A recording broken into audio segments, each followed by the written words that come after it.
This is last lecture on carbohydrates और आज हम सिर्फ और सिर्फ डिस्कस करना है पॉलीसेक्राइड्स को। और पॉलीसेक्राइड्स जो कि आपकी बुक के अंदर मौजूद है उसमें तीन मेन उन्होंने रिप्रेजेंटेटिव कंपाउंड्स लिखे हुए हैं। उनमें से पहला आप लोग देखोगे स्टार्च, दूसरा आप लोग देखेंगे वहाँ पे ग्लाइकोजन और तीसरा कौन सा मिलेगा सेलुलोज। इन तीनों के बारे में हम लोग डिस्कस करने वाले हैं क्योंकि इनके जनरल फीचर्स या जनरल कैरेक्टरिस्टिक स्ट्रक्चर जो है वो हम ऑलरेडी कर चुके हैं।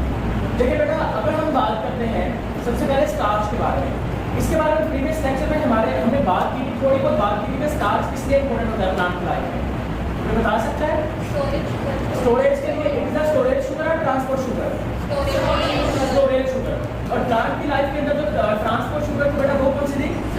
सक्रोज क्या थी? Transport sugar. और ये कौन सी है? Storage sugar. अब सक्रोज थी वो ट्रांसपोर्ट शुगर क्यों थी? क्योंकि वो एक नॉन प्रोड्यूसिंग शुगर है, तो किसी भी किस्म का केमिकल रिएक्शन नहीं देती, इसी वजह से वो ट्रांसपोर्ट के लिए इस्तेमाल हो रही थी। अब बच्चे पहला पॉइंट यहाँ पर मैं लिखता हूँ स्टार्च के बारे में। आपने कहना है कि स्टार्च जो है ये असल में एक स्टोरेज कंपाउंड के तौर पे काम करता है सिर्फ और सिर्फ प्लांट्स के अंदर। सुनिए वो स्टेटमेंट कि इट इज अ स्टोरेज, यहाँ पर लिखूंगा ये होता है स्टोरेज शुगर। ये स्टोरेज शुगर होती है जो कि हमें देखने को मिलती है प्लांट्स के अंदर, स्टोरेज शुगर इन प्लांट्स। और बेटा स्पेशली तौर पर आपको कहाँ पे देखने को मिलेंगे? सोर्स के सिंक में, सिंक में कहाँ पर? सिंक किसको कहते हैं? रूट्स को। सिंक बेटा किसको बोलेंगे? रूट्स। तो जहाँ पर जड़ों के अंदर कार्ब को स्टोर किया जाएगा वहाँ पर आपने याद रखना है। पॉइंट नंबर सेकंड, बेटा हमें कैसे पता चलेगा कि अगर मान लीजिए मैं आपको पाउडर की फॉर्म के अंदर स्टार्च दे देता हूँ, ग्लाइकोजन देता हूँ और सेलुलोज दे देता हूँ, मैं आपको कहता हूँ कि मुझे आप पहचान के दीजिए कि कौन सा कंपाउंड है, ये स्टार्च है, ग्लाइकोजन है कि सेलुलोज है। आप इसको कैसे आइडेंटिफाई करेंगे? आप सिंपली तौर पर एक टेस्ट परफॉर्म करेंगे और उस टेस्ट का बेटा नाम क्या होगा? Iodine test. क्या नहीं रहेगा? Iodine test. तो बेटा आप लोगों ने आयोडीन टेस्ट करना है। अब आयोडीन टेस्ट परफॉर्म कैसे करते हैं उसका एक प्रॉपर प्रोसीजर है, लेकिन आप सिर्फ यहाँ तक कि आप लोग अभी तो सिर्फ अपने एग्जाम्स की यहाँ तक महदूद है, प्रैक्टिकल सेशन में नहीं है, तो आप सिर्फ इतना याद रखें कि आपको सिंपल वो जो आपको स्पेसिमेन दिया जाएगा जिसको हम कह रहे हैं पाउडर या स्पेसिमेन, आपने उस स्पेसिमेन के अंदर बेटा क्या डाल देना है? आयोडीन के कुछ ड्रॉप्स डाल देने हैं। जैसे आप आयोडाइड या आयोडीन के ड्रॉप्स डालेंगे आप उसके बाद उसके कलर को आइडेंटिफाई करेंगे। अगर तो बच्चे उसका जो कलर है वो कलर होगा ब्लू, तो आप लोगों ने फौरी तौर पे समझ जाना है कि जो स्पेसिमेन आपको दिया गया है वो स्पेसिमेन कौन सा बेटा? स्टार। वो स्पेसिमेन कौन सा है? Star. Is it clear? Second चीज हम लोग इधर चलते हैं ग्लाइकोजन की तरफ। बच्चे ग्लाइकोजन की बात करें तो ग्लाइकोजन लिखा गया है बिल्कुल स्टार्ट के ऊपर आपकी अपनी बुक के अंदर लिखा गया है इट इज एनिमल स्टार्च। बेटा क्या लिखा गया है? Animal starch. यहाँ पर बच्चे गलती करते हैं। गलती क्या करते हैं? एमडीगैट के एमसीक्यूज के अंदर ऑप्शन पूछा जाएगा कि ह्यूमन बॉडी के अंदर क्या स्टार्च पाया जाता है कि नहीं पाया जाता। अब बच्चे जो हैं क्योंकि उन्होंने यहाँ से पढ़ा होता है बुक से, अब बुक में लिखा गया है कि ग्लाइकोजन क्या है? Animal starch. तो बच्चे के माइंड में चल रहा होता है कि सर हम लोग तो स्टार्च पढ़ के आए हैं कि एनिमल स्टार्च तो होता है, इसका मतलब स्टार्च बॉडी में या एनिमल में पाया जाता है। जैसे कि देखो ना, एनिमल स्टार्च या फिर स्टार्च इन एनिमल, दो डिफरेंट चीजें हो गई हैं सिर्फ एक प्रपोजिशन के लगाने की वजह से। प्रपोजिशन अब आप भी जानते हैं किसको कहते हैं, गौर से समझिए मैं क्या कह रहा हूँ। मैंने कहा कि एनिमल स्टार्च, या फिर अगर मैं स्टेटमेंट को चेंज करके कह दूँ, मैं कहूँगा स्टार्च इन एनिमल, क्या एनिमल में स्टार्च और स्टार्च इन एनिमल सेम चीज का नाम है? आपने कहा नहीं सर ये एक प्रपोजिशन है, पूरी कहानी चेंज कर दी है। कैसे? इसको अंडरस्टैंड करते हैं। एनिमल स्टार्च किसी और चीज को रिप्रेजेंट कर रहा है, लेकिन यहाँ पर स्टार्च इन एनिमल्स का मतलब है शायद एनिमल के अंदर क्या चीज मौजूद है? स्टार्च मौजूद है। तो बेटा बच्चे यहाँ पर चूज करते हैं कि सर स्टार्च मौजूद होता है एनिमल्स की बॉडी में लेकिन एक्चुअल में नहीं है। अगर बेटा हमारी बॉडी में एक्चुअल में या एनिमल्स में एक्चुअल में स्टार नहीं है, स्टार्च नहीं है, तो फिर उन्होंने यहाँ पे क्यों लिखा है एनिमल स्टार्च वाला शब्द? वही तो रीजन नहीं होगी। रीजन बिल्कुल रही है। क्या रीजन ये है कि जिस तरह से प्लांट्स के अंदर स्टार्च एक स्टोरेज शुगर का काम करता है, इसी तरह से एनिमल के अंदर जो स्टोरेज शुगर का काम करेगा वो कौन करेगा? ग्लाइकोजन। तो बेसिकली उन्होंने स्टार्च को एज अ रेफरेंस यूज किया है। यहाँ पर स्टार्च को एज अ रेफरेंस यूज किया है कि स्टार्च किस चीज का रेफरेंस के तौर पर यूज हुआ है? स्टोरेज शुगर के रेफरेंस के तौर पर यूज हुआ है। और यही से आपने आइडेंटिफाई कर लेना बेटा कि यहाँ पर किसी भी किस्म का एनिमल की बॉडी में स्टार्च नहीं है। एनिमल की बॉडी में जो स्टोरेज का कंपाउंड है उसका नाम क्या होगा? ग्लाइकोजन। ये ग्लाइकोजन कहाँ पे स्टोर किया जाता है बेटा? ये ग्लाइकोजन स्टोर होगा नंबर 1 आपके मसल्स के अंदर। आपके जो मसल्स होते हैं ये स्पेशली हाथों और पैरों में, वहाँ पे स्टोर होता है। पॉइंट नंबर सेकंड, बेटा ये स्टोर होता है हमारे लीवर के अंदर। आप लोगों ने पढ़ा है चैप्टर नंबर 3 क्लास 10 बायोलॉजी में ग्लाइकोजन, वहाँ पे ग्लूकागोन हार्मोन पढ़ के आए, इंसुलिन पढ़ के आए। सेकंड ईयर में आप लोग पढ़ेंगे चैप्टर नंबर 17 के अंदर, ठीक है। तो बेटा वहाँ पर आप उसको मजीद बाकी से समझेंगे कि लिवर के अंदर भी ये ग्लाइकोजन जो है ये पाया जाता है। ये वाला पॉइंट का क्लियर हो गया। और बेटा अगर आपसे पूछा जाए क्या स्टार्चिंग एनिमल होते हैं तो क्या आंसर होगा, यस के नो? नो। तो आप कहेंगे किसी भी सूरत में नहीं होते। और अगर आपको कहा जाए कि दोनों में से कौन सी स्टेटमेंट ठीक है, ये वाली कि ये वाली, कौन सी स्टेटमेंट ठीक है? पहले वाली स्टेटमेंट ठीक होगी, दूसरी वाली स्टेटमेंट क्या हो जाएगी, हमारी गलत कंसीडर की जाएगी। अब यहाँ पे दूसरा पॉइंट हमने लिखा था आयोडीन टेस्ट। अब यहाँ पे भी दूसरा पॉइंट कौन सा लिखेंगे बच्चे, आयोडीन टेस्ट के बारे में। यहाँ पर अगर हम आयोडीन टेस्ट लिखें तो मैं इसको अपनी आसानी के लिए याद रखने के लिए मैं एक ट्रिक अपने माइंड में बना रखी है, आप इसको अगर इस्तेमाल करना चाहें बढ़िया से। कैसे?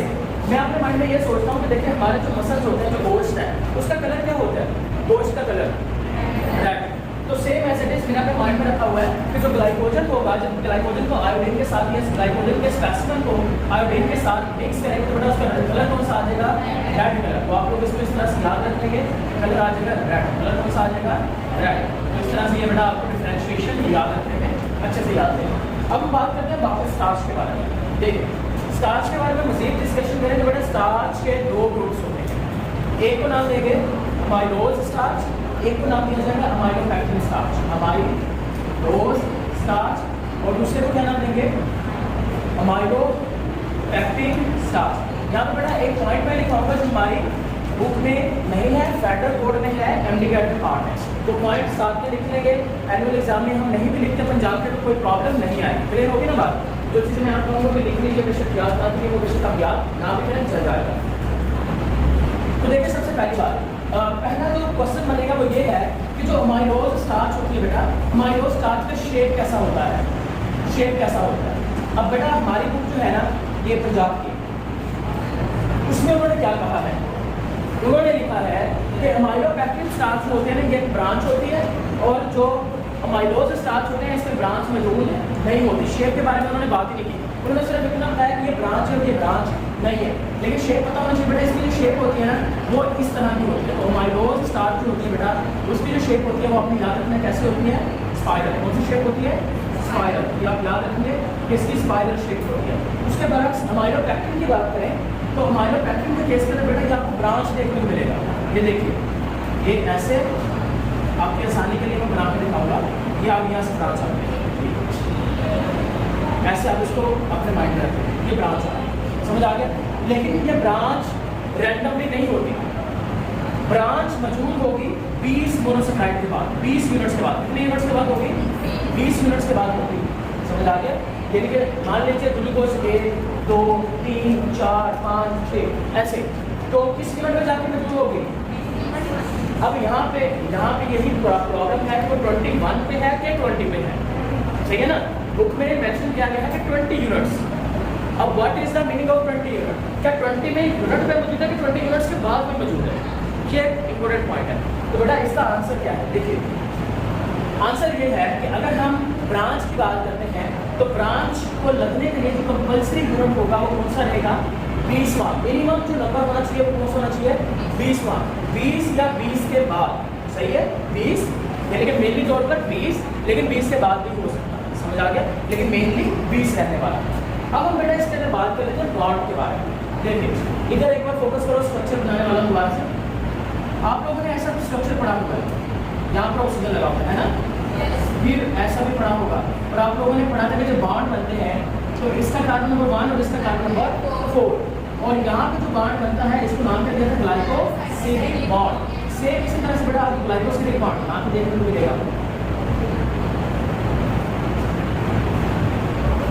ये देखिए, अब ये जो ग्लाइकोसिलिक बॉन्ड होगा ना बेटा, इसको क्या नाम देंगे, आपने इसको देखना है, this one is 1,4 glycosidic bond, 1,4 glycosidic bond. तो बेटा अमाइलोज स्टार्च के केस में आपको कौन सा बॉन्ड देखने को मिलेगा, 1,4 ग्लाइकोसिलिक बॉन्ड। इसका कार्बन नंबर 1, इसका कार्बन नंबर 4, इसका कार्बन नंबर 1, इसका कार्बन नंबर 4। एक चीज नोट करो जरा गौर से, यहाँ पर एक यूनिट के साथ कितने ग्लाइकोसिलिक बॉन्ड बनते हैं, टेल मी। एक यूनिट के साथ कितने ग्लाइकोसिलिक बॉन्ड बनते हैं, देखो गौर से।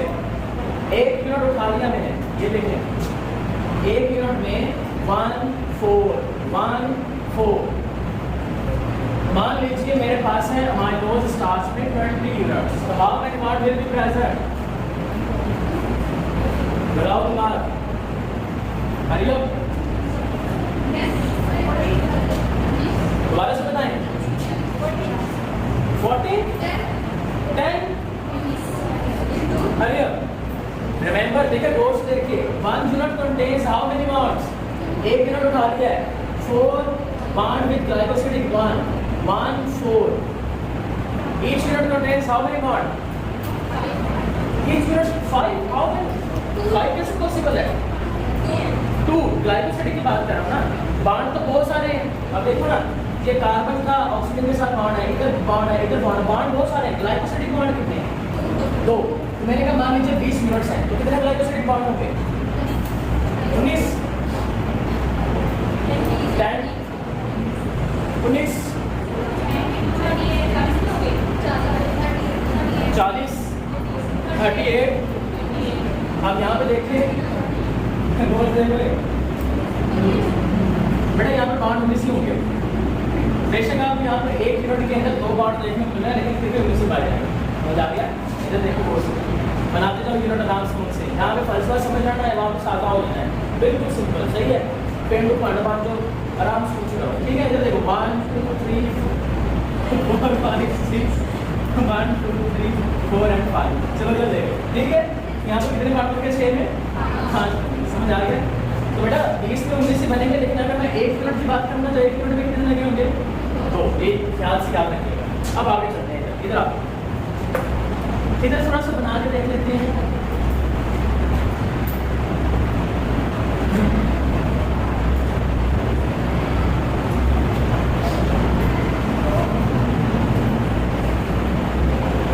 अब अगर हम इस केस को स्टडी करते हैं ना बेटा, इस केस के अंदर यहाँ पर ये देखें 1 4 1 4। तो बेटा इसमें 2 तरह के बॉन्ड होंगे। पहली बात, इसमें एक तो स्ट्रेट चेन है, एक कौन सी है? जो स्ट्रेट चेन होगी ना, स्ट्रेट चेन में बॉन्ड कौन सा पाया जाएगा? 1 4 glycosidic bond, 1 4 glycosidic bond. Is it clear? लेकिन रुको, अगर हम बात कर लेते हैं दूसरे केस में, दूसरे केस का मतलब ये ब्रांच वाले की, तो बेटा ब्रांच कैसे बनेगी? तो ये आगे कार्बन नंबर 5, कार्बन नंबर 5 के साथ क्या है? Carbon number 6। तो बच्चे जो ब्रांच बनेंगे ना, वो यहाँ से बनेंगे। ये देखो 1 2 3 4 5, यहाँ पे 6, और बॉन्ड जो बनेगा वो किसका बनेगा? कार्बन नंबर 6 का 1 के साथ, 6 का 1 के साथ। तो बेटा बॉन्ड कौन सा बन जाएगा? 1 6 ग्लाइकोसिडिक बॉन्ड, 1 6 ग्लाइकोसिडिक बॉन्ड का नाम है। Is it clear? फिर बेटा इसका एक और डिफरेंशिएशन, ये शॉर्ट क्वेश्चन पूछ जाएगा एनुअल एग्जाम में, पूछ लो बेटा, कोई प्रॉब्लम आ रही है यहाँ से, समझ आ रही है? ओके, अब आखिरी पॉइंट, अमाइलोज स्टार्च और अमाइलोपेक्टिन स्टार्च। आपने कहना है कि पॉलीसेकेराइड जो होते हैं बेटा, आप लोगों ने इससे एक जनरल पॉइंट पढ़ा था, क्या ये पानी में सॉल्युबल होते हैं? Polysaccharide insoluble in water. तो बेटा कोई भी पॉलीसेकेराइड पानी में सॉल्युबल नहीं होता, ना तो ये बेटा हॉट वाटर में सॉल्युबल होंगे, ना ही ये सॉल्युबल होंगे किसके अंदर? कोल्ड वाटर के अंदर। हॉट और कोल्ड दोनों पानी के अंदर ये सॉल्युबल नहीं होते, सिवाय एक के, और वो एक ही याद रखना है, और वो कौन सा है? Amylose starch. अमाइलोज स्टार्च सिर्फ हॉट वाटर के अंदर सॉल्युबल हो जाएगा, तो सॉल्युबल इन हॉट वाटर, ये गर्म पानी में सॉल्युबल होता है। इसके अलावा ये उठा लो, ये उठा लो, कोई भी उठा लो, ये कोई भी सॉल्युबल नहीं होने वाला। Is it clear? अब चलते हैं ग्लाइकोजन से। ग्लाइकोजन में थोड़ी और चीजें भी डिस्कवर करते हैं, याद रखना है। ओके बेटा, ग्लाइकोजन की बात करें, पहली बात हमने कहा कि एनिमल स्टार्च है, मसल जो लिवर में पाई जाती है, आयोडीन टेस्ट बताया। अब चौथा पॉइंट, हमारी बॉडी जो है वो बेसिकली किस चीज़ को ले रही है? ग्लूकोज। लेकिन जो एक्स्ट्रा एनर्जी होती है बेटा, उसको किसमें चेंज कर दिया जाएगा? ग्लाइकोजन की फॉर्म के अंदर। इसके लिए एक हार्मोन आपको याद रखना है, जो आप ऑलरेडी पढ़े हुए हैं, उसका नाम क्या होता है? इंसुलिन। इंसुलिन ग्लूकोज को ग्लाइकोजन में चेंज करके बेटा ये रिलीज कौन करेगा? पैंक्रियाज। कौन रिलीज करेगा? पैंक्रियाज रिलीज करने वाला। इसके अलावा बेटा इसके बारे में और कुछ खास है। अब हम चलते हैं तीसरे कंपाउंड की तरफ, और तीसरा कंपाउंड जो है वो आकर हमारे पास सेलुलोज। लेकिन इन सब में एक पॉइंट आपने ऐड जरूर करते जाना है, जो हमारे बुक के अंदर टोटल लिखा गया है। सब क्या पॉइंट है? उन्होंने कहा है अगर हम स्टार्च को पानी के अंदर डालें या हाइड्रोलाइज करें, ग्लाइकोजन को हाइड्रोलाइज करें या सेलुलोज को हाइड्रोलाइज करें, ये तीनों हाइड्रोलाइसिस में बहुत सारे यूनिट्स प्रोड्यूस करते हैं ग्लूकोज। क्या प्रोड्यूस करते हैं? Produce many units, produce many units of glucose. ये ग्लूकोज बेटा क्या प्रोड्यूस करते हैं? बहुत सारे यूनिट्स प्रोड्यूस करते हैं ऑन हाइड्रोलाइसिस। ये आपने तीनों में ऐड करते हैं। Starch on hydrolysis produce many units of glucose, glycogen on hydrolysis produce many units of glucose, cellulose on hydrolysis produce many units of glucose.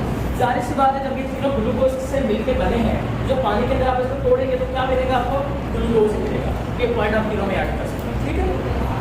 बेटा नेक्स्ट आ गया हमारे पास सेलुलोज। इसमें से एक एमसीक्यू बनेगा हमारे एनुअल एग्जाम के अंदर। एमसीक्यू क्या है? कॉटन। कॉटन के कपड़े देखे आप लोगों ने? तो कॉटन इज अ, अच्छा कॉटन के कपड़े भी होते हैं। कॉटन बेसिकली रुई को भी कहते हैं। रुई समझते हो? वो पास के जो लगे होते हैं, कीड़े होते हैं, कीड़े से बन जाता है वो वाला। अच्छा cotton is a pure form of cellulose. Cotton is a pure form of cellulose, pure form of cellulose. बेटा इसके अंदर बॉन्ड कौन सा पाया जाता है? इसके अंदर आपने कहना है कि बीटा 1,4 ग्लाइकोसिलिक बॉन्ड होता है। Beta 1,4 glycosidic bond. इधर कौन सा होता है बेटा? अल्फा। इधर कौन सा रहता है? अल्फा। ये अल्फा है, ये बीटा है, तो यही याद रखना है। तीसरा पॉइंट बेटा, जो प्लांट की सेल वॉल होती है, प्लांट सेल वॉल या सिंपल फॉर्म में कहते हैं प्रोटीन होते हैं, उनके अंदर आपको क्या देखने को मिलेगा? उनके अंदर आपको देखने को मिलेगा सेलुलोज। इसी तरह से बेटा सिर्फ प्लांट की सेल वॉल में नहीं होता, प्लांट के अलावा फंजाई की सेल वॉल में भी होता है। अब आप लोग जो हम लोग पढ़ गए हैं फंजाई की सेल वॉल काइनेटिक्स की बनी है कोर्सेज में। फंजाई लाइक एनिमल्स, जो फंजाई लाइक एनिमल्स होते हैं, जो आप लोग चैप्टर में 7 में पढ़ेंगे, रिक्सोमाइकोटा एंड ओमाइकोटा, ठीक है। इनकी बेटा जो सेल वॉल होती है, उस सेल वॉल के अंदर आपको क्या देखने को मिलेगा? सेलुलोज देखने को मिलता है। ये आपने चीज याद रखनी है दोनों केसेस में। और आखिरी पॉइंट बेटा सेलुलोज होते हैं वो ह्यूमन जो है वो इसको डाइजेस्ट नहीं कर सकते। Humans can not digest cellulose. इसके रीजन ये होते हैं कि बेटा सेलुलोज को डाइजेस्ट करने के लिए सेलुलोज एंजाइम चाहिए, और सेलुलोज एंजाइम जो होते हैं ये तो होता है एब्सेंट, क्योंकि हमारी बॉडी जो होती है उसमें ये एंजाइम नहीं पाया जाता, जिसकी वजह से आप इसको डाइजेस्ट नहीं कर सकते। So that is all about the comparison of the three main representative compounds that is present in the first year. Is it clear? Up to question and